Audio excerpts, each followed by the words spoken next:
Hi folks, welcome to Follow a Leader, a podcast focused on telling character-driven stories through the use of GM-less tabletop games where we can all take the lead. You can find us on Twitter at FTLcast and at FTLcast.com. We also have a Patreon at patreon.com/FTLcast. Today we're playing Noirlandia by Evan Rowland. For those of you who are new to this game, here are the basics. Noirlandia is a desperate hunt for truth in an unforgiving society. In each game, you'll create a unique city with its own distinct flavour of corruption. Your characters will fight for answers and question their principles. After roughly 4 hours, we'll see, you'll have either found the truth or lost your mind trying. Finding the answers doesn't mean you win. Dying doesn't mean you lose. The gears of the city will turn, apathetic to your efforts. It's not about justice, it's about what you're willing to give up to get it. I'm Jade, and you can find me on Twitter and most other places on the internet at JadeOxfordRose, and my pronouns are they, them. Playing with me today, we have Sam.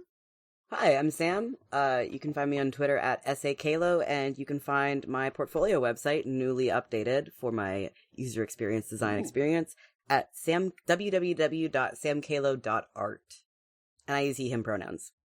And we have Zach. Hello, my name is Zachary Fredrickson. I use he, him pronouns. You can find me on Twitter at Obfuscating and for the music I make for the show and other things at iambugbear.bandcamp.com. Our lines, which are things we absolutely do not want to see, are homophobia and transphobia, racism, sexism, anti-Semitism, violence against children and animals, sexual assault, domestic violence or intimate partner violence, unwanted pregnancy, plagues, and pandemics. And our veils, which are things we're fine with addressing but will just fade to black on, are steamy situations, graphic descriptions of bodily harm, and terminal illness. Now that we've got all that, let's get started. And the theme song plays.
All right. So, Noirlandia, being as it is inspired, as the name suggests, by noir. So the first step of any noir story, specifically this one, is we have to establish some information about the city, which in theory will be like a character in the story itself. Our first step is to figure out what the source of corruption, well, not necessarily the source, but what our city is corrupted by. There's 6 options laid out in the text. There is technology, extravagance, deception, isolation, pride, and apathy. So if one of you gents wants to roll a d6, and we'll see which one it is. I can do that. We got a 4. Therefore, it is isolation. All right. Interesting. A little bit timely. Yeah. I don't know, is it timely if it's already been like 2 and a bit years? Well, yes. It doesn't. Unfortunately so. Well, that's something we'll keep in mind as we establish some things about the city and answer some questions. They can be contemporary, they can be from the distant past or the future. Sometimes it can be alien. We've vaguely talked before we went on mic that we wanted it to be sort of mostly like reality, but like maybe a little to the left. Mm-hmm. Some weirdness. I think that it is interesting. So in the game that I played most recently, we had established that there was an invading force that was occupying Sabriel's home.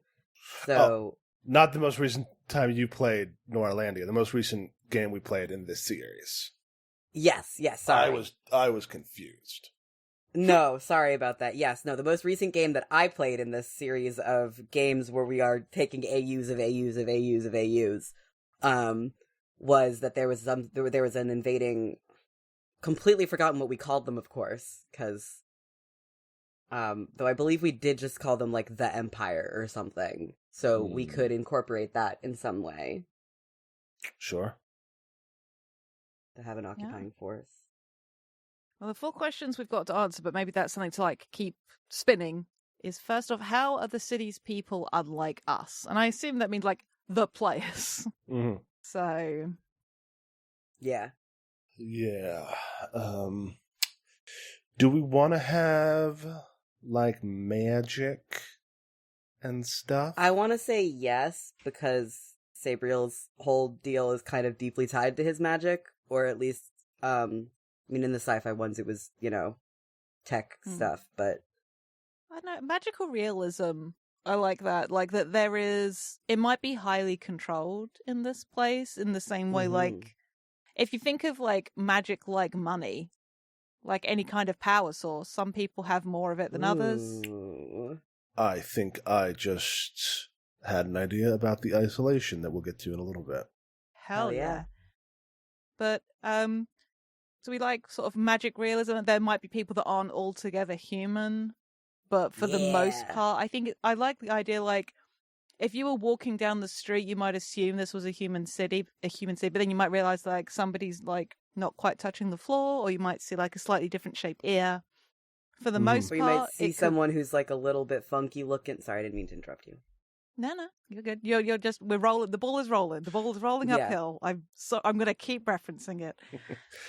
Shout out to Dimension 20. Shout out to Starstruck Odyssey. Let's get this boulder, Kings. I would say, maybe not necessarily there's like elves and stuff, but like there is like a magic to the world.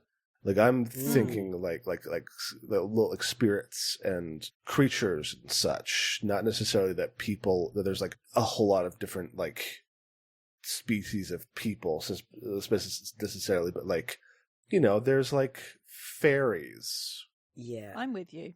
Yeah, I feel that.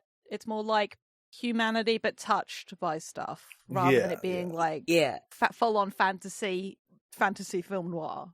More just like an influence. Yeah, exactly. So it's more like extrapolating from like folklore and like the Fae type thing. Yeah. Like I'm imagining like in Stardust, like there's the city, the town of Wall, and just like things do meet and mesh. It's not. There might be other places where it is full on more magical creatures, but here it's just sort of like magic has an influence. I love that comparison. And perhaps that magic is being kept away because we're being isolated. Well, that's the third question. But what do the buildings look like then in this place? If we want that sort of. So this game works on principles of ownership and consensus. Who would like to have ownership over the like concepts of being touched by magic? I'll take that one. Hell yeah.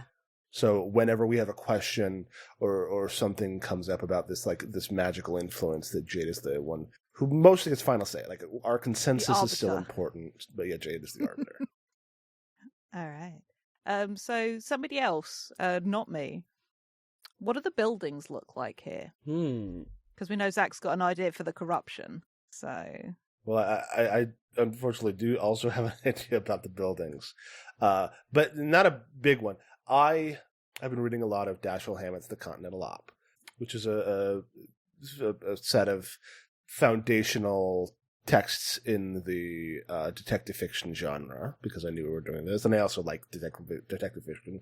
But The Continental Op is a hard-boiled gumshoe who lives and works in San Francisco. Mm.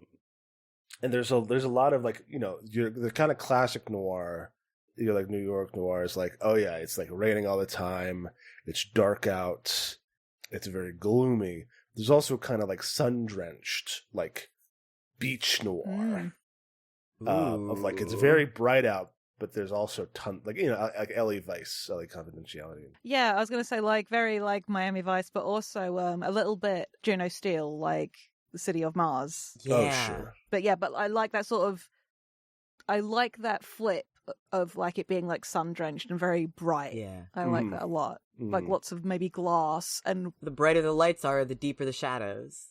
Yeah, exactly. but like lots of buildings that are very lightly because they like throw the light and things like that. That's I dig that. A lot of glass. What about you, Sam? I really like that idea. I was kind of thinking of like Chicago, which is kind of a fun mix between raining a lot, but also very sunny and bright when it is because of all the glass buildings everywhere. How about maybe like Art Deco for like the shapes, like those very sort of angular things? I'm thinking of like lots of glass, lots of cool like strong shapes and silhouettes. Kind of like Metropolis in the Superman cartoon. Yeah. I just had a thought about how the setting is very, very similar, or like at least the like vibe of the world is very similar to the setting that me and August created for our coffee shop AU in like a completely different genre. Hell Yeah, I yes. love that. And also the other reason why I was thinking like coastal is that our last adventure had us do an island adventure. Yeah, so that's fun. like we've been connected to the ocean or the great expanse of space. So like having us end up on the coast somewhere makes sense to me. Yeah. I also Are we like on Earth? having We're Earth. we're in the world. We're in the world. Okay, That's- cool. we're kind of on a a planet. we're kind of a Phoenix Wright Japanifornia situation here. Yeah, I You think could have that's just said Mhm. whoosh over my head. Right over your head. Okay, sorry. eat your hamburgers, Apollo. Why is there always something that other people on this podcast are referencing that I don't get? Where is Mab? I miss Mab. It's not I'm Stuck, it's Ace Attorney. I know some things. Sorry. Wait, no, Mab's into Ace Attorney. Damn. That's true. I'll pull it up for you. In It's the pretty good. meantime. Yeah. Okay, it's a great but comment. who wants to? So we've got our vibe. Who wants to take ownership of like the city and its architecture and like infrastructure? I can do that. Actually, wait. I shouldn't do that. I don't have any experience with the West Coast. I know East Coast. None of us do. Okay, why don't we make it East Coast instead? I live in Arizona, which is next to the West Coast. Does that count as the West Coast? No, of course. Well, not yet. Give it a few years. That's a horrifying notion. That's horrifying. That's scary. If you're down for it, so like Sam, you've got a great eye for like architecture though and things like that. I do, and, yeah. like space. Let me look at some. Yeah, thank you. That's very kind of you to say. Yeah, I can take ownership of it. I just need to look at some pictures of the West Coast now. Yeah. Also, like you're not obliged to do anything. Like there is a coastline. It is sunny. Yeah, it doesn't have Fair. to be. I mean, we could be like, oh yeah, there's Venice Beach, where people are working out. No, that's not what I'm going for. I'm looking for the general vibe of the architecture out there. Because it's different from the architecture on the East Coast. You should look. Yeah, you should look at San Francisco. And the thing about California is that there's like 4 of them. There's San That's true. Francisco and Los Angeles, which are like 100+ miles apart. Mm-hmm. California's too big. Mm-hmm. Yeah. While Sam looks up reference images to get inspired, let's discuss about how the corruption took hold. And Zach, you said you had an idea? Yes, which is that probably once. So to conspicuously and intentionally move away from human beings being isolated from one another, which whatever reason, like fictional reason we come up with it, could still feel like we're like working off of the sort of allegory of the times. Mm-hmm.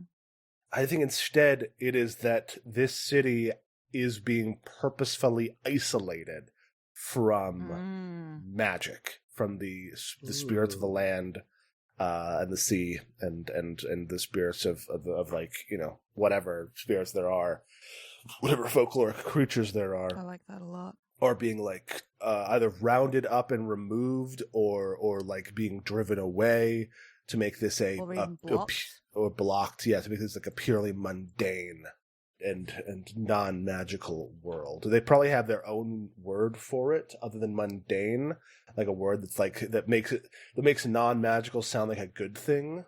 Mm-hmm. Trying to think of something like neutrality or something like that. I'm having in Pathfinder there's a culture called Rahadum, which is ruled by the laws of mortality, because they have intentionally rejected the worship and veneration of gods, which is not to say that they don't believe that gods exist. They say, hey, you're all monsters, get away, you're not welcome here. So that could, like, something about mortality, about like I was thinking like the realists, of like, this is all, the land of fairy is a land of fiction and falsehood, and we are creating a true reality that can't be broken by these bizarre, you know, extra dimensional creatures. How do we feel about maybe like riffing on that, like something like riffing on the word empirical? Mm-hmm. Like, impinical sounds dumb, but like imperialis, or just some little tweak on it. Yeah, the empiricists. I really saying that was a theological movement that actually existed, but we can use it. Yeah, I mean it's kind of the same thing. Sorry, what are we trying to find the name of right now? Yeah, basically just sort of like the attitude of what this invading force is effectively trying to bring to the city. Yeah.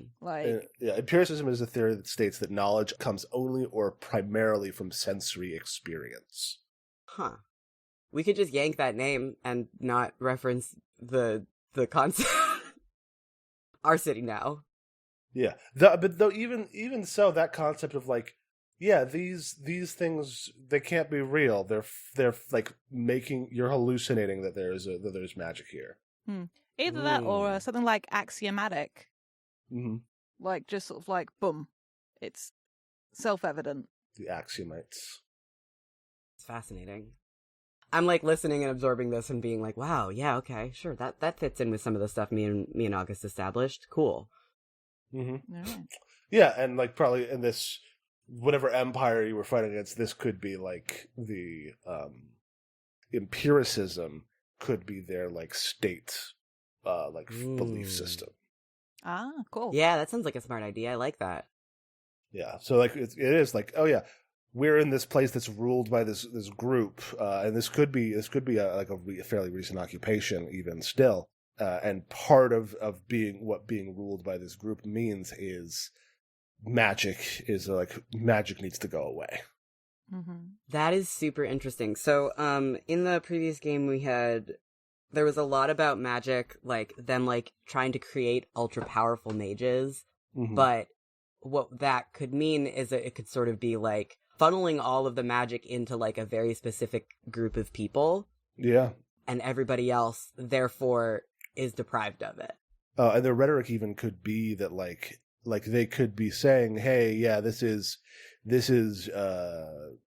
dangerous and unnatural stuff that nobody should have access to except maybe us when we need it. Yeah. But also, I made the comment earlier, and I'll stand by it now.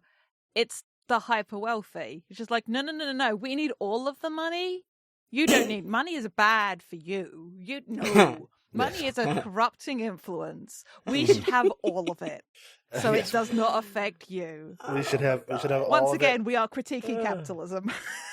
As we do every week because we're a bunch of commie fuckers. We should have all of it, and the way that it works when we do it is like much more exploitative and damaging to the world than when you use it. Yeah. Kids, remember, seize the means of production. And that, in this case, find magic. You know, that's what we're saying here. Mm-hmm. Yep. But yeah, the notion of like disenfranchising the people and just like you were saying, like the whole thing about isolating people away from what is their right. Everyone should have access to it. But this force has come in just like, no, none for you, all for us, to keep you safe. Mm-hmm. To keep you safe is a great slogan. Like that's like written on the floor of the town, the newly built city hall. Yeah. Hell yeah. Oh, I also billboards all over the place. Oh yeah. For your own good as well. Yeah. So Zach, are you taking control of how the corruption took hold?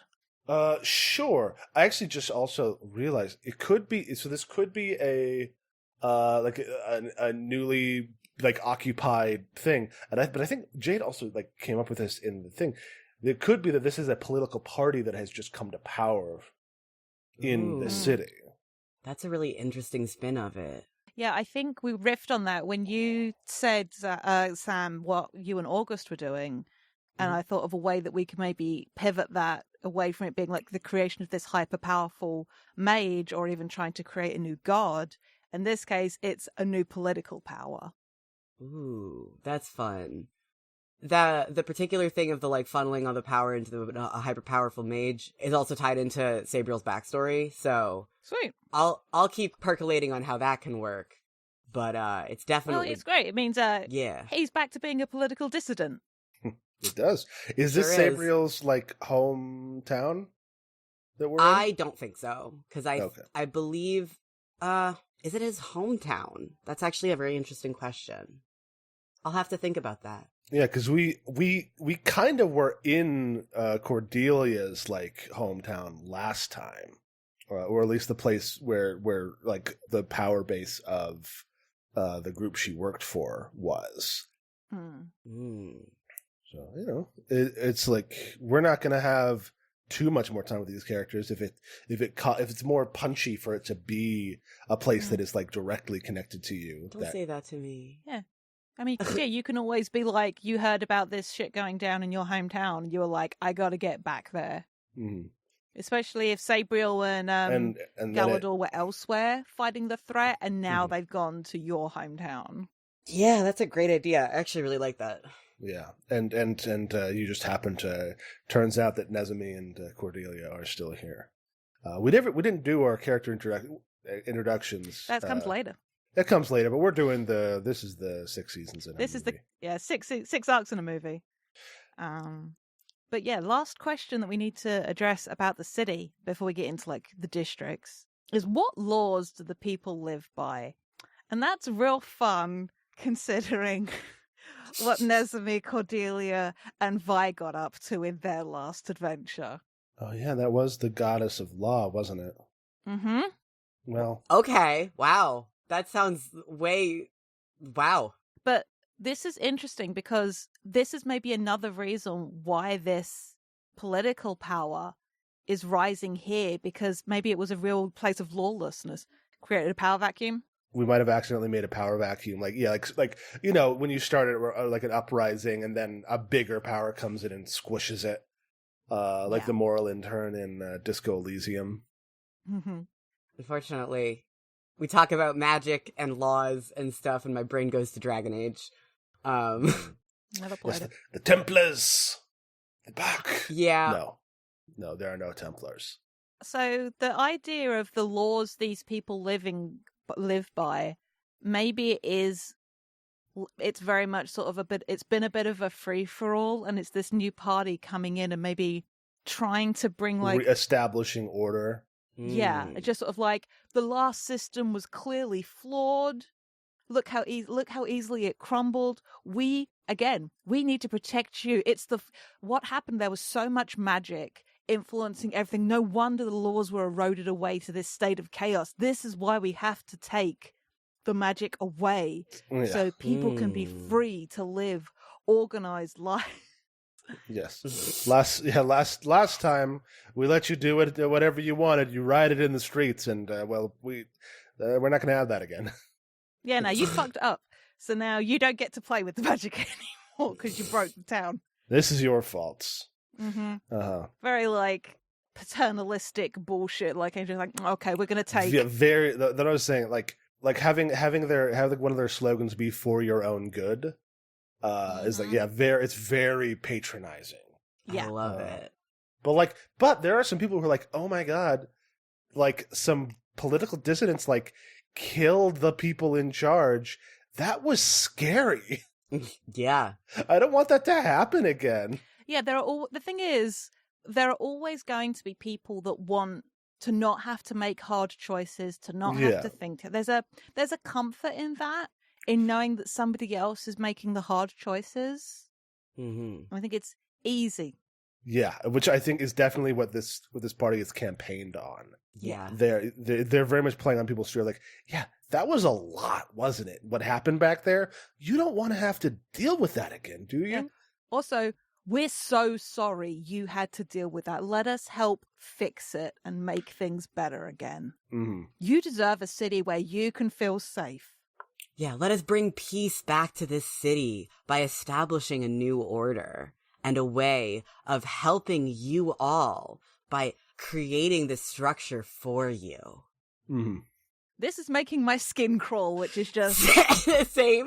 If I needed more proof in my life that I am a chaotic entity by nature, just like... And what's really funny is this is not a story about a revolution. This is a story about solving a murder. So this stuff is going to suck, but we're not going to actually be able to do a huge heck of a lot about it within this noir story. That's great. It is simply the material. Nope, my brain just stopped halfway through that. Oh yeah, Nope, no, it's gone. Damn it. the material reality of the situation. There you go. Thank you. Boy, words. Not used to talking anymore. I feel like this is sort of communally owned between the three of us, this one. Yeah, the laws that people live by. Yeah. Which are like, it's almost like, hey, city, we're gonna treat you like a grounded child. You have misbehaved, and now you're going to be put back into line. Like curfews. So we're living in a police state, huh? Yes. I think they'd be more subtle about it than that. Yeah. Yeah. I think the reality of it is if you were looking at it, oh yeah, no, that's a police state. But the people living in it aren't going to be like, oh, what a nice police state we have. There's curfews and checkpoints and stuff, but like all of the cops who are working the checkpoints are all trained to be really friendly and nice. Like a Disneyland. Yeah. Yeah, like exactly. like Uncle Bob's Fantanimal Land. Uncle Bob's Fantanimal Land, exactly. Sorry, is that a reference to our own show?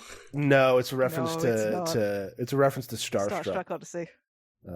I need to listen to that. I've been so busy. I haven't. Technically, it's also a reference to just Starstruck to begin with. The incredible graphic novel by. It's great. Yeah, need to get those comics, but let's carry on. Yes. Yeah. So like these questions, it's so like the laws are they're very like paternalistic, patronizing. They're like, yes, the cops are specifically being like trained in order to be friendly and polite, but there is that like threat of violence underneath it. Mm-hmm. Let's say we call the order of the cops, the protectors. Yeah. I hate them. The protectors. Or the protectorate. The protectorate, God. but also, and let's not forget, there's also like magic involved, and so the other law is like, don't mess with magic. Yeah. Magic exists to serve man and never to rule over him. Sorry. Right. I was like, I assume Sam's making a reference I don't get. Cool. Dragon Age thing. I figured. Right. The districts. The districts.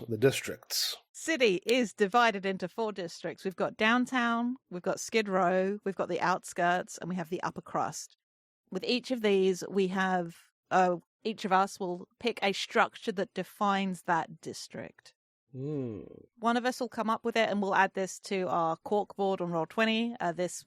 We'll put this image out with the episode so people can see it when it's all done. But yeah, we'll need a structure, and then we'll talk about it, any details, and then we'll go to the next one. Yes, Zach. I just had another realization about so a lot of the kind of the big corruption in the city is the reduction of access to something that was previously readily accessible for purposes of moral panic and paternalism. It's kind of prohibition. Oh my god. So it's kind of prohibition. In our game, we established there was a spring water that was filled with some sort of magical essence that was the natural resource of the area that we were in. I mean, bottled magic. Yeah, I don't know that we need to be quite that direct about it, but yeah, yeah. Mm-hmm. Definitely not lyrium is what we were calling. Exactly. Yeah. I don't. Yeah, and again, because we're talking about like magical creatures and spirits and stuff more than we're talking about exactly mages. Spirits. Yes, exactly. Yes, some. Sorry. I see now the trap you've laid for me, Samwise Kalo. He activated his trap card. Yeah. Anyways, prohibition. I love that. That's a great sort of thing for us to keep in mind. If you got a specific building, then because I think when it says structure, it specifically means a place. Yeah. It's a and it's just come up with a what structures define this district. Okay. Yeah. I think in the upper crust. I have an idea for the outskirts. Okay, you have an idea for the outskirts. I have an idea for the upper crust. Hell yeah. I guess I'll go first because the outskirts is first on the list. So it's sort of a shanty town of a fairly large homeless population that have been so on the outskirts. We are not so much beholden to the protectorate because they don't like coming out here because they've kind of considered the outskirts a lost cause at this point. So the outskirts are this sort of very rundown shanty town where perhaps the protectorate comes through and does these raids and flushes it out, but it always reestablishes itself fairly quickly, and it's full of. What do you think they call themselves? And the people who live in the shanty town? Yeah. Or even just what do they call the settlement? If there's enough people living there to have built this community, what do they call it? Haven. I like it. Is that another Dragon Age? No, that's a reference to Tamora Pierce novel. Oh, okay. No, I like Haven. I think that's great. I like Haven too. Yeah. Or The Haven or something. I like Haven, just like Bunchy. Okay, I'm going to put this over by the outskirts then. Hell yeah. You can always, if you want to add some more information on that little... Regardless, we've got Haven, which is this community, largely shanty town, or reclaimed sort of houses, lots of squatters, stuff like that. Where the protectorate hasn't got such a hold on it. Oh, yeah. Zach, what was your idea for the upper crust? I was thinking that there is a great skyscraper in the center of the uptown area. Or maybe, because it's tough, because there's a downtown, which is where most of the business would be. So maybe it's less a skyscraper and more a mansion. Ooh, that's interesting.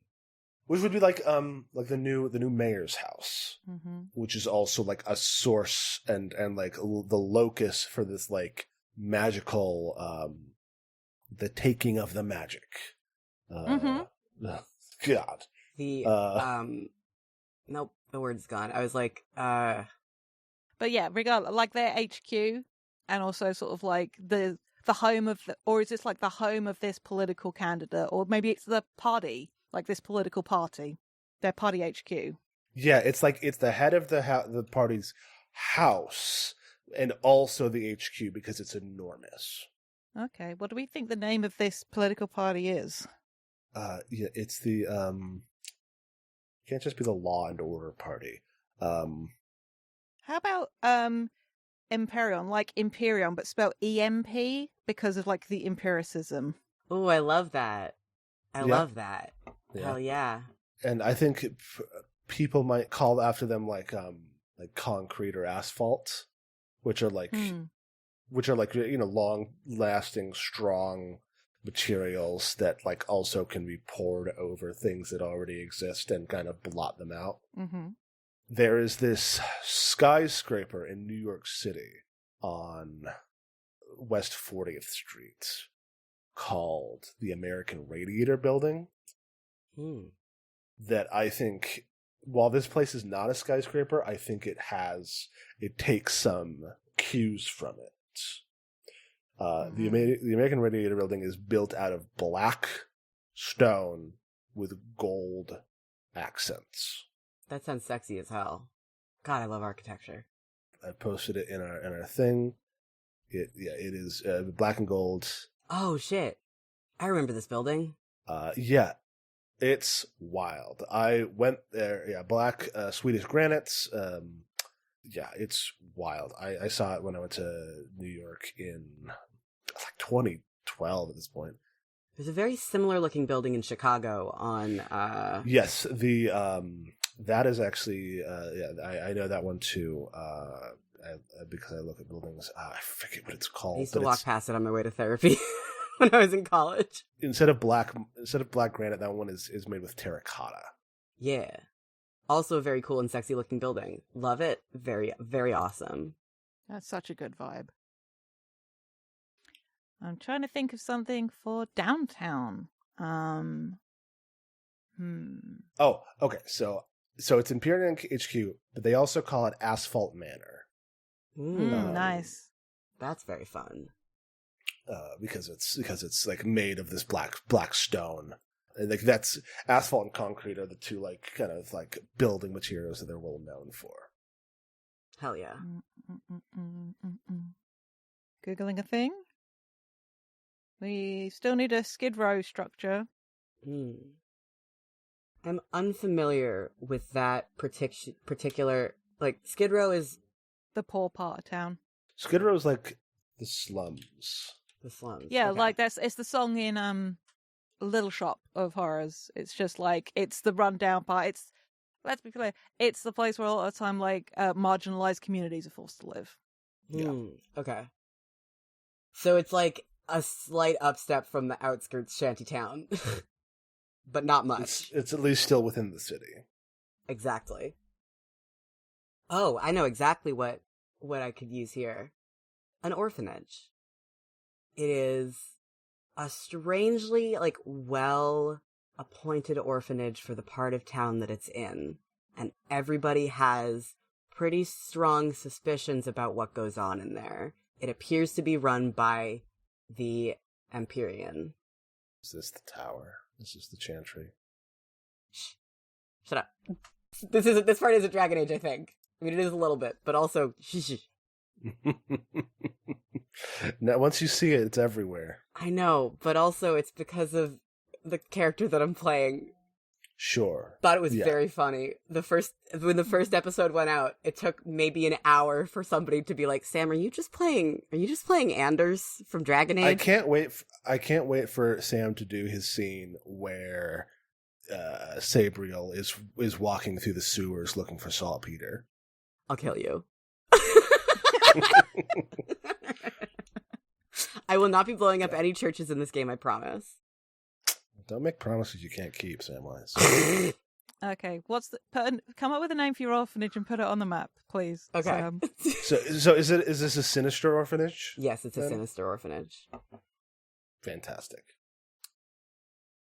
All right, we got a good place, a bad place, and a bad place. Let's maybe the downtown has something that like we can be that's like more accessible to like a public park. That's important for this. This is Holloway Boulevard, and it's kind of like I suppose it's got like this is like there's a shopping district. In a different town, you would argue this is sort of like bit maybe not it's not gentrified. It's not that vibe. It's like the eclectic art center kind of vibe.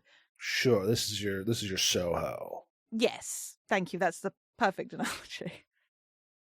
But yeah, Holloway Boulevard, and I think this is also where to nod back to our prohibition. There's definitely like speakeasies around, like places where people are trying to keep things going. Amazing enough, I had already picked downtown as where my character is based out of. So sure, but Holloway Boulevard, and I like the idea that the streets are laid out in a certain way that if you were to be able to, I think magical ley lines, like the roads follow it and like emphasize that. And it's not far from the boardwalk as well. Like I think if you follow Holloway Boulevard to the up to the water, you'll hit the boardwalk as well. Like it's all part and parcel of that same vibe. Love a boardwalk. We love a boardwalk. It's not letting me make this bigger either. I understand the problems you were having before. Well, I can. Yeah. There we go. Thank you. Mm-hmm. Would it be imperial rather than imperial? Yes. Yeah. Or even empirical. Our Lady of Empirical Justice. Ah, yes. That's a great idea. Also, say the name of the orphanage, Sam, because you just typed it. Yes, so I've called it Our Lady of Empirical Justice Orphanage.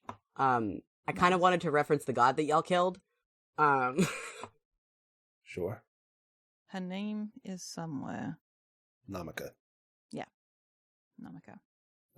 Which is in my head only because somebody else looked it up a couple weeks ago.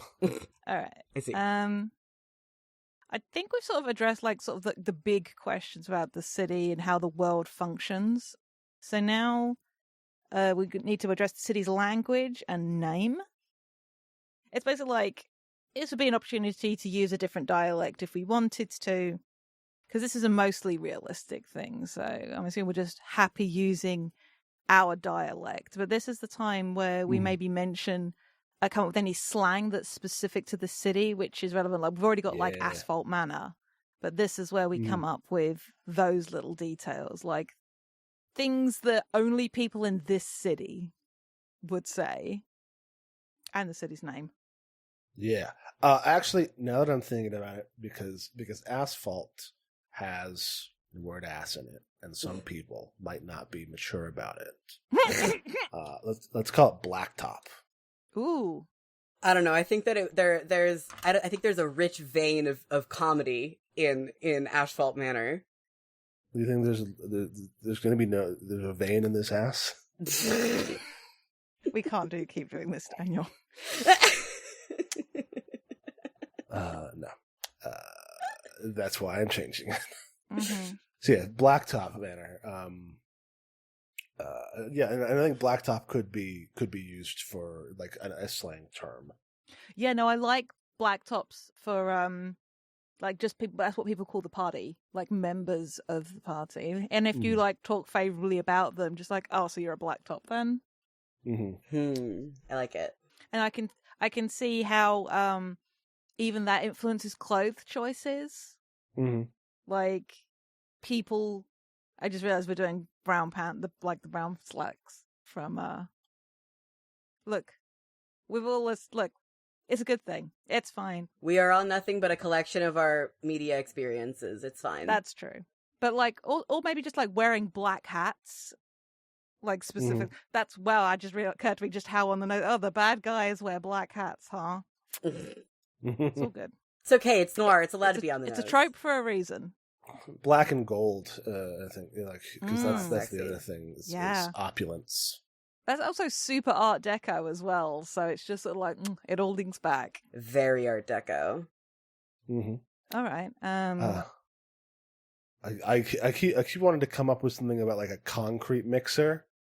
A concrete mixer is a event where the Blacktops are organizing like Incredible. a fundraiser. Incredible. Great pun, as always.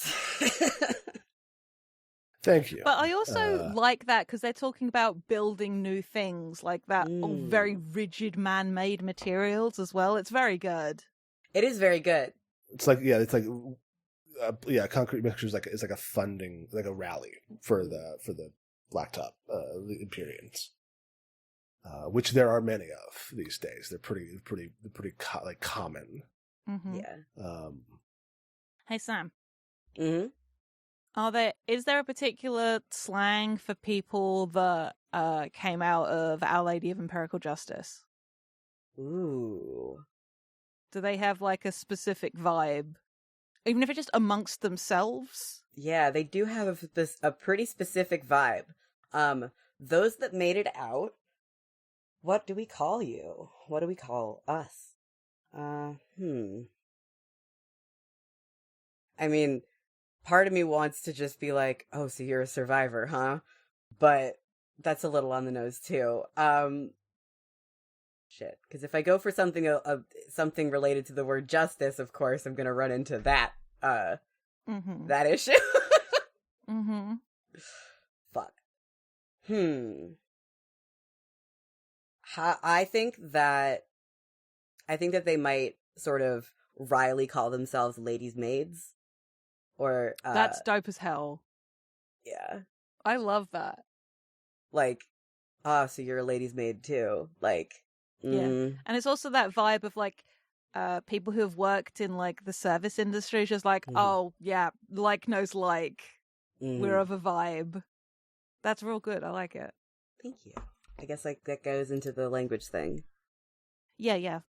And I'd like, just for one other thing, language rights, of what we call these effectively speakeasies, these places where people, or where magic can be used, or where people are trying to flaunt that whole thing, just something other than a speakeasy.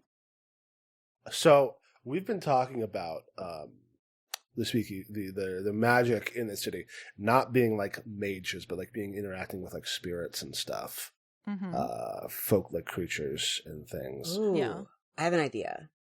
So maybe these like speakeasies, I'm using air quotes here, exist on the ley lines that we had talked about earlier. And they are particular intersections of the ley lines where there is more magical activity, so that you end up with a lot more spirits and sort of like eerie happenings happening there. And so these little like speakeasy type things grew around those spaces because that was already naturally there. Sure. I was going to call them dog clubs because you go. You're going to call them what? With the dog. Dog clubs. Dog clubs? Because you go there to hang out with the dogs, but the dogs are actually magical spirits. That fucking rules. Let's do that. Or like, dog club sounds cool, but maybe like... Kennel club. Kennel club. There we go. Fuck yes. Kennel club. Incredible. I love it. This rules. There's been this uptick in dog breeding and dog training. Actually, that's because they're all actually magical spirits. Hell yeah. That are like glamored as dogs, like they're fairy dogs. They're all corgis, obviously. Yeah. All right. Let's come up with a name for this city. Or even like maybe a nickname that the citizens call it, like the Windy City or the Big Apple or the Big Smoke or whatever. Zach, the floor is yours. Yeah, okay. Yeah, give me 1 second. Okay.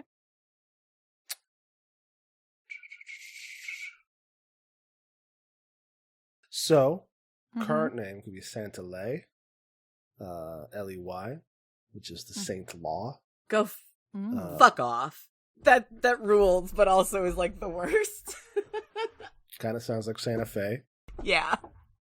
Legit, no, this, as a group, we came up with New Jersey. So frankly, Okay, you know what? Santalay is perfect, frankly. Mm-hmm. I am so here for the city of Santalay. You're not wrong. Fucking You're not incredible. wrong. You're not wrong. Oh, boy. That is perfect. I am living. Okay. It's great. No, it rules. It does rule. It's good. It's just... I forgot about New You Jersey. can be mad about how good it is. I'm a little mad about how good it is, actually, yeah. Okay. So we have our city, which means we can now talk about our characters. Yeah. You will probably have an inkling, as we previously mentioned, this is the continuation of 6 arcs in a movie. And given that it is me, Zach, and Sam here, if you've listened to the previous arcs, you'll kind of know who we are already. But who are they in this city is what we need to go over. So there again are tables in this, but some of us rolled, some of us picked, some of us did both. But let's introduce our characters. If we do the basics like identity, operating area, guiding principles, don't worry about the conditions. Because then we'll do the victim and then we can... you do relationships with each other as you go along. Double checking. Yeah. Oh, no, that comes after. So us, then we create the victim. Also, before it was called Santa Ley, it was Santa Cruce, which means Holy Crossing. Mm-hmm. Because this is where all of the lines cross. Please put that in the document as well, because that's really good. But, right. Let's introduce our characters. Awesome. Sam. All right, I am playing Sabriel. Since the last time you saw me, I've given him a last name. His last name is Cohen. His identity is the Schemer. He operates in the outskirts. His guiding principle is justice must be done. Don't say a goddamn word. His name is Sabriel, of course, and his alias is the Compass. His appearance and distinctive features are, as before, he's got big bushy hair. He's got a green streak in his hair that, was blue, but is no longer blue. And by God, he is so fucking tired. Zach? Yeah, so I, of course, have returned what's a name anymore? This is actually an important thing. I forgot. Did everyone forget her, or did she just forget her? I think she sort of wiped herself out of history, and then gave herself because she gave up her past. Yeah. So it tracks that nobody would know it, but we said that a couple of people do because they were there, and it makes sense that perhaps, though it's up to Sam, that maybe Sabriel and Galador can still remember because of the experiences they went through at the kiln. Maybe they have to try at it. Yeah. It's not easy anymore. Yeah. Wild. So I'm playing a character. This hottie that brought me to the city tells me my name is Cordelia Waite-Smith. So I guess that's as good as any. She has no idea who she is. Nobody else does except for a few people, one of whom was dead. Who knows what's happened since. The identity I rolled is salesperson/industrialist, which is very interesting. Operating in Skid Row. So I think probably what I'm going to call that is that she is the equivalent of a bootlegger. Good shit. But for magic stuff. Like talismans and things. She operates in Skid Row. Her guiding principle, I also rolled for this because is actually tell no lie currently, which is interesting for somebody who's operating on the other side of the law. The name that I've been given, she has been by this figure, is Cordelia Waite-Smith. Her distinctive features is her red hair, which is probably grown out a bit since last we saw her, though it doesn't feel quite right to be long, so it's probably tied back. She's a confident expression even now, and she has been drawn to acquire a leather jacket. My character, the identity is intelligence, specifically an information broker operating out of downtown. Guiding principle is never reveal my true self. By the name of Nezami Kazel, aka Maestro. Gender fluid, uses any pronouns. Appearance and distinctive features: a them fatale. Long dark hair with a side shave and scalp tattoos of a flowering vine, inky dark eyes, and a well-practiced smile. Oh, yeah. God, my fucking drowned rat of a man is hanging out with two incredibly hot people. Good for him. We might not be hanging out yet. That's true. It's true. Okay. We're connected by the victim, not to each other at this point. Fair. So, victim. We need the victim. We do need a victim. Yes. We need a name. I created a hero footage. We don't have to use that, but we're welcome to. So, I like the idea of the victim having some connection to the orphanage. oh well, we'll all have a connection to him. Right now, we just need to think a name, and then we can build from that. So, yeah, normally when you play this game, you're supposed to draw a number of cards equal to the number of players plus one. And it doesn't say this explicitly, but I always got the feeling that meant the final card you draw is what is supposed to be. Like, you're supposed to follow the same, like, identity clues to learn about the victim, which I think could be useful. Well, let me shuffle the cards. How many is it? Two? Like one for identity? No, it's just one card. The name, the number tells us the identity. The suit tells us where they operate. Okay. Let's flip this card then. It's a 6 of spades. Mm. So which is a mobster / local bigwig who operated out of the outskirts. Mm. Well, that gives us a lot to work with. That does give us a lot to work with. I like it. Hell yeah. Maybe like a mobster, but like, you know, your classic for the neighborhood, like, you know, looks out for the neighborhood kind of mobster. Like, is from here. Yeah, I like that a lot. Yeah, like an idealized Yakuza type. Yeah. Maybe like like organized crime, but also activism. No, I like that, especially if we're thinking about what this looks like. It's just like, especially if the place sort of devolved into lawlessness and this new political party moves in, like, of course, anyone doing anything different is going to be viewed as like a criminal, like some part of a crime family. I love it. Like, people are like, hey, no, we look after our neighborhoods, and if you come here and cause trouble, we're going to break your thumbs. Like, I love that vibe. It's a great vibe. Yeah. That's I don't think any of you have read the Brass Ring, but that's the Quick family. That's for sure. Do you want to use the name Quick for this person? Would that feel too much like mixing your paint pots? Yeah, I think that's so. more than fair. But it's a cool Cordelia is already too much like Kieran. I was gonna say, what if his last name is Swift? But then I was like, wait, no, that's a different reference. I think might be a different reference. I couldn't say. But I like the notion of like this being like maybe like the eldest. Just because I'm based on it, like the eldest son of this family, who are like people talk about them having like Fae in the bloodline. Because they've always been a little bit extra good at things, and that's part of why they look after theirs. Yeah, and their work. He's working out of Haven, which is like this place for the disenfranchised. Yeah, probably because of this family.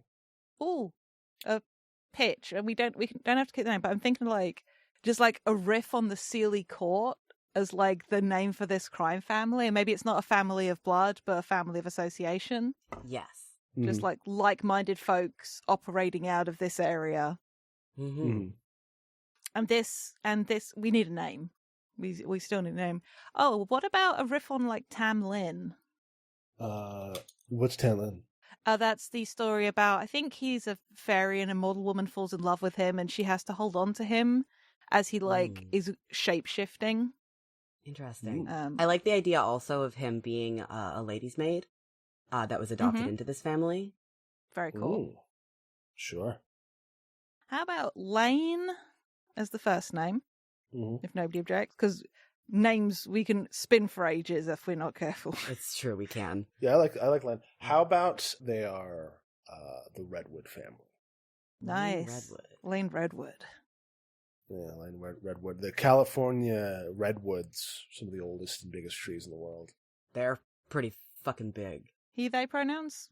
Hell yeah. Sounds good to me. All the ladies' maids are he-theys. No, that's not true. But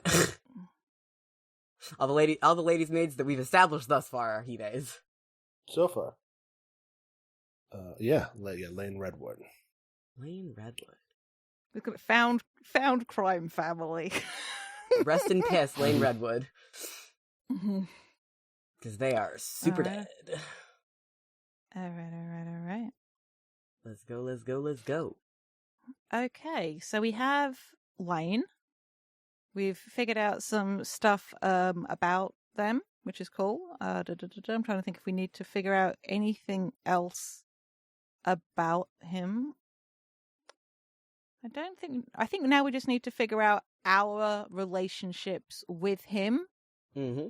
And then we sort of flesh out our relationships with each other, or how much we want them to be connected with each other. Mm-hmm. All right. So, how does Sabriel know Lane? So Sabriel knows Lane because they were in this orphanage around the same time, around when Sabriel first arrived at the orphanage as a very young child. Lane was one of the few older kids there who had been there perhaps the longest. Oh, should I be typing this up? Cool. I mean, it's just what you Yeah. need to remember. Yeah. It's on tape. Yeah. It is on tape. This actually, so this, because the regime, the Blacktops are new because they are arriving as a reaction to what we've done, but the orphanage is old. Yes, it is. Okay. Maybe I would say that it's like. Go on, Sam. Did they change the name of the orphanage when the empiricists came into power? I would say that the empiricists have existed for a long time, but they've only recently come to power. Or got into politics. Okay. And they've always run this orphanage. They've always run this orphanage. They've been around, but they haven't really been like ramping up their efforts in like taking over anything until quite recently, until they had the opportunity to do so. I like that. Sure. Sounds good. Cool. I just wanted to clarify that. Yeah, no, that's a good point. Yeah. All right. What about Cordelia? Well, Cordelia, obviously, blew into town, had very few referrals to get a job, and fell in with the Redwoods as a runner. All right. Knew Lane, did some jobs for Lane. Always figured he was as on the level as someone can be when forced in this situation where it's crime or nothing. Dope. All right. I think Lane was part of the sort of network that Nezumi has. They shared information. More a client and a resource than a friend, but they liked him enough. Just sort of like, yeah, good, dependable person, good information, could be trusted to carry a message. So not one of like Nezumi's employees, but somebody he used from time to time. So occasional associate. An asset.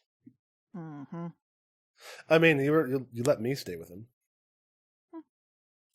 Yeah, we should now talk about our relationships with each other, because this is kind of important going forward, given that we are carrying on our 6 arcs and a movie. So I'll lay it out for you. It's like, I think once we got to Sandalay, Nezumi helped Cordelia get set up, and there's just like It's like, okay, if you need anything, I will be here. And like literally picked up with an old associate and has opened up. Like, I think it is a kennel club. It's like, it's fun, is that it's like a gin joint piano bar kind of a vibe. But it's absolutely got like the back room or the downstairs where other stuff happens. But has kept their distance. Is effectively keeping tabs and wouldn't like turn Cordelia away if she showed up needing something, but isn't like calling round for coffee on the regular, you know? Keeping distance. After everything you've been through together? As for Nezumi's relationship with Sabriel, I think, given the sort of vibe that he has, like, he's a useful person to know and also to keep tabs on. Yeah, that's fair. It's sort of like, if you want to keep an eye on trouble, keep an eye on him, because even if he's not the reason for it, he'll be nearby a lot of the time. Yeah, that's fair. Again, it's not necessarily super funny, but also like, kind of were in prison together that time. Yeah. And like there is that there. I feel like he doesn't get to take liberties, but Nezumi gets on better with Galador, who is currently out of town. Yes. Doing a favor for Nezumi specifically. Interesting. So but that's the vibe there. It's just like, not quite just like, ugh. It's sort of like, just like, you know, when your friend has a partner you don't especially like, but you like your friend, so you tolerate their partner. Oh, wow. It's not necessarily that the partner's a bad person. It's just like, you are not my vibe. You don't vibe. Yeah, no, I totally understand that feeling. I think Sabriel is so the opposite in how he operates to how Nezumi does. Yeah. Ooh. And not just like because they're on different points on the moral compass, but like he's a person of action, whereas Nezumi is like information, moving behind the scenes, pulling strings. That's totally fair. He's a person of action in that he likes to break into places and steal information and then give that information to somebody else to deal with. It's the difference between a scalpel and a sledgehammer. Sometimes you need a sledgehammer. It's true. But they are not compatible tools. I don't know, sometimes you could probably like use the sledgehammer and like hold it real close to the fucking head and like tap on the back of the scalpel to This metaphor got away from me. Like a chisel. Exactly. That's how you break a scalpel. It's true, that is exactly how you break a scalpel. And I think that's part of why Nezumi keeps Sabriel at arm's length as well, because the way he operates is dangerous for somebody like them. Yes. But what about you? What about Sabriel and Cordelia? What are their relationships like with each other? How do they view Nezumi?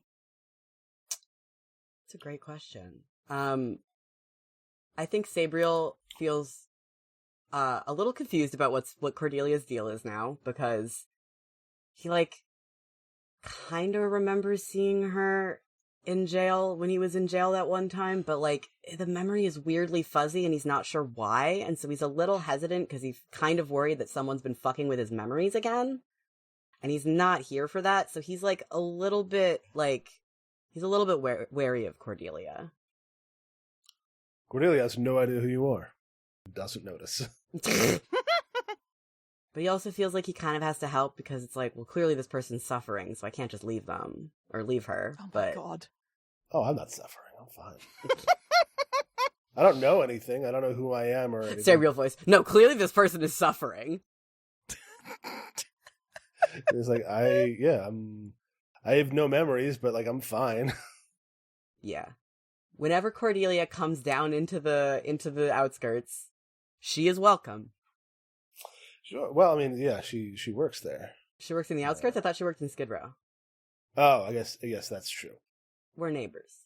But Lane worked in, like, the Redwoods are based in Yes. The outskirts. Yes, exactly. I'm moving stuff in and out of the city. Yes, you are. All right. Right. Have we established everything we needed to for the game? We need our conditions. Ah, yes, we do. Yeah, we should go over those, and then what we do is we've got two things that we are our first two leads. Got But it. yes, conditions first. Conditions will affect certain dice rolls.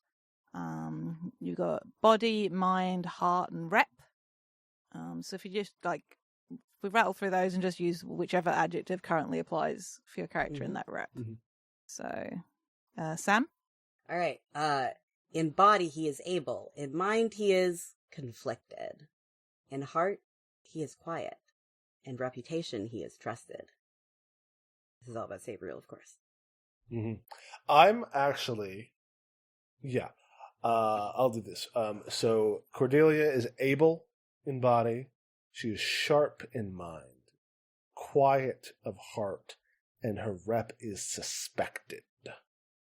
Nice. It's kind of suspicious. This amnesiac shows up, takes a job with Lane.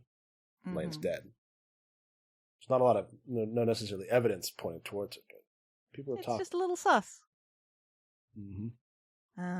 And Nezami lines up the same way as Sabriel, actually, at the moment. Able of body, conflicted of mind, quiet of heart, and trusted of rep. So, now we get to draw two cards, and I think you reset the deck, because you should have the full deck to pull from, I think, for this. Sure. So let me just recall that. Give these a shuffle. What we're going to do is pull two cards. One will give us a location for where the victim was found, and then a suspicious object. And the suspicious object will also have a tie to a district, but this is basically what's going to give us stuff to sort of begin our investigations. Because the whole point of the investigation is we have 3 questions that we're looking to solve. Why was the victim killed? How was it pulled off? And who did it? We'll sort of expand on the mechanics as we encounter them. But Sam, if you want to draw a card, and Zach, if you want to draw a card. All right.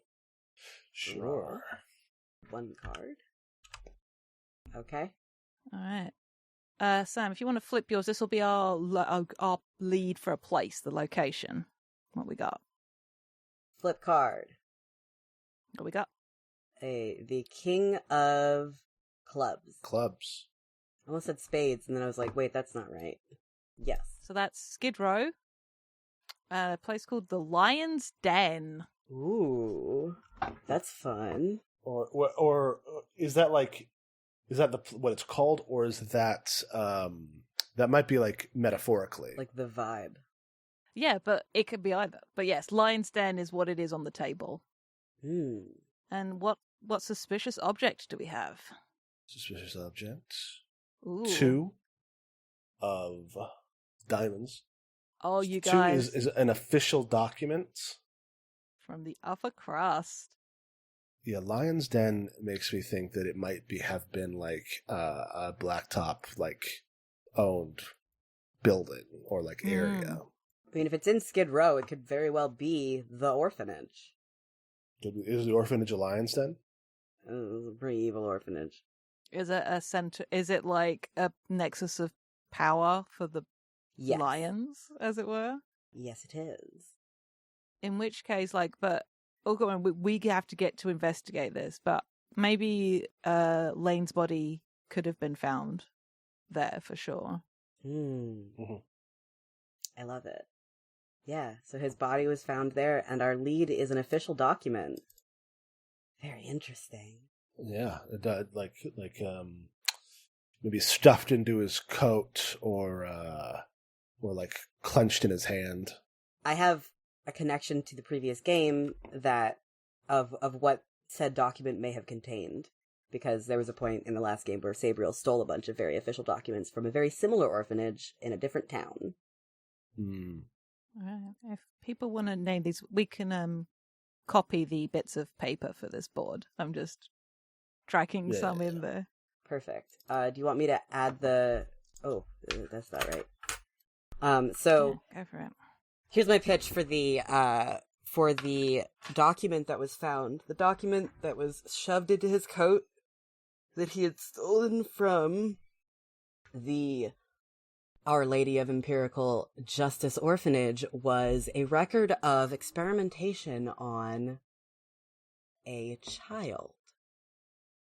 A record of placing this child within the exact confluence of the ley lines in order to imbue that child with some sort of greater spiritual power than they may otherwise have had.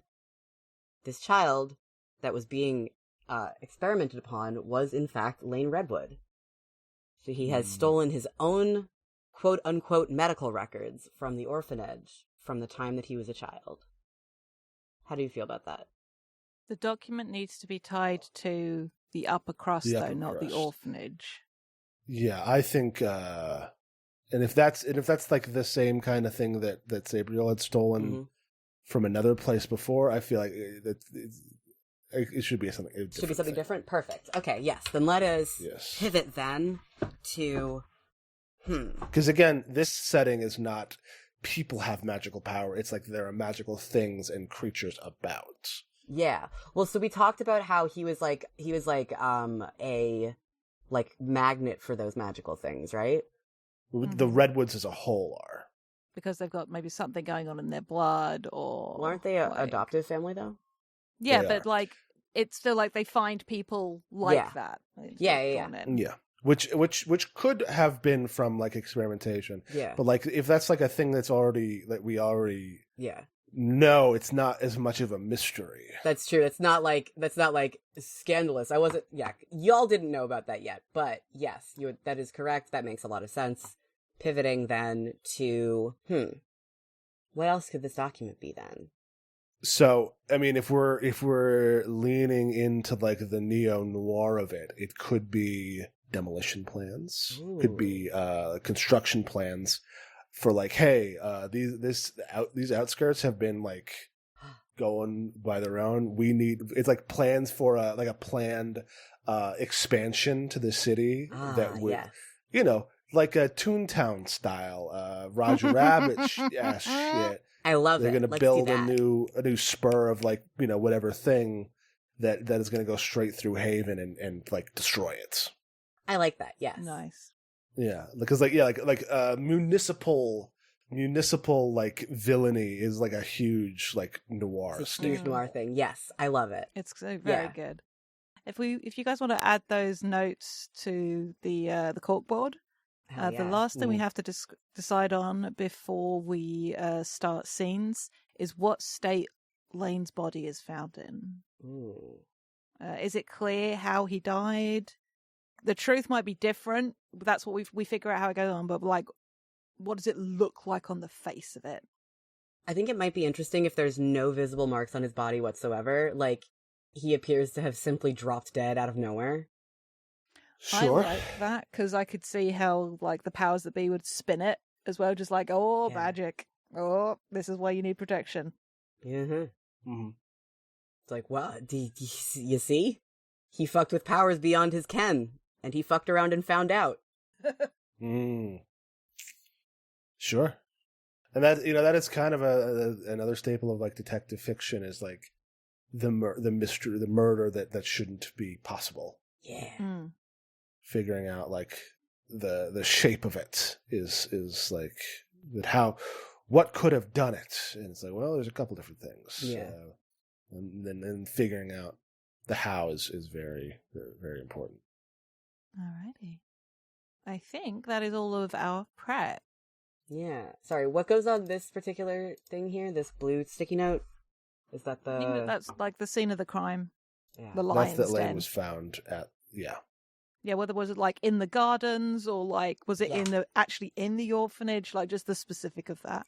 Yeah, I was about to say, I would say that his body was found in the courtyard outside the orphanage, leaning up against a tree, like he had taken a seat and simply fallen asleep and just dropped off. He may not have started out there, but that's where he was found. All right. So, the investigation. Every scene has a protagonist. The other players are the supporters, so we'll play NPCs or our own characters and just sort of help fill out this scene. The idea is this is just sort of freeform RP until you get to something that if the protagonist attempts something difficult, dangerous, or both, you'll then do a challenge roll, which can then affect the investigation roll at the end of the scene. And the investigation rolls are how we generate leads and all that jazz. There's also like bargain mechanics and stuff like that, but as and when. Gotcha. So, Sure. and yeah, as is the fairly sort of standard, when starter seems like, where are you? What are you doing? Who are you with? We've got the leads that we have. First scenes often begin with hearing the bad news about the victim. Where were you when you found out? What are you doing about it? Yeah, make sure you're using skills that will help your conditions favorably when you're trying to get information. Yeah. Did you want to take the first protagonist scene, Zach, as Cordelia was the closest to Lane, it sounds like? Like, actively close, I suppose, rather than Sabriel, who's got history. Sure. Yeah, I'll admit I have had a kind of idea for an opening monologue. Hell yeah. Hey, Zach, paint a picture. Paint a word picture. Put this noir in motion. All right. Let's get hard-boiled. Dun, dun, dun. We come to a bathroom. Before we get there, we go across the streets of Saint Olay. We see trolleys going up and down the hills. We see people going about their business. We see every so often little peaks of little gleaming eyes from the shadows. We come to a rundown apartment in the outskirts of Skid Row where it becomes almost haven. We go through bathroom window where steam is pouring out. It's cracked. A mirror completely fogged up until a hand reaches and swipes it away. You see a woman in the mirror. She looks capable. She looks confident. She looks like she understands what's going on, her place in the world, and how to use it. She looks like if she had been fingered in a murder case, she'd know exactly what to do. But there's a problem with the woman in the mirror. She's me, and I have no idea who she is. I'm told my name is Cordelia Waite Smith, that I used to be a big shot somewhere else, but I've got no memory and even less time. Last night, my boss, Lane Redwood, turned up dead. Didn't have a scratch on him. It was like his soul simply gotten up and walked away. In his hand were documents pertaining to construction that would level part of the city where we make our business. Something big is happening in San Jose, and I can't help but think I'm right in the middle of it. Hell of a time to be an amnesiac rum runner. The mirror fogs up again as Cordelia leaves the bathroom, gets dressed, throws on her trademark leather jacket, and hits the streets. The thing is, in this town, if you want to know things, there's only a few people you go to. Redwoods are one of them. The Redwoods, they're a little suspicious of me right now. So instead, I'm going to go to the next best thing. The new information bureau, the Maestro. If they don't know where to start, we're all well and truly fucked.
Hi, it's August, and I just wanted to thank you for listening. If you've enjoyed us, please consider leaving a rating on your podcast platform of choice, telling your friends about us, or tweeting about us using the FTLcast hashtag. We are also part of a nonprofit podcasting guild called Standing Stones Productions.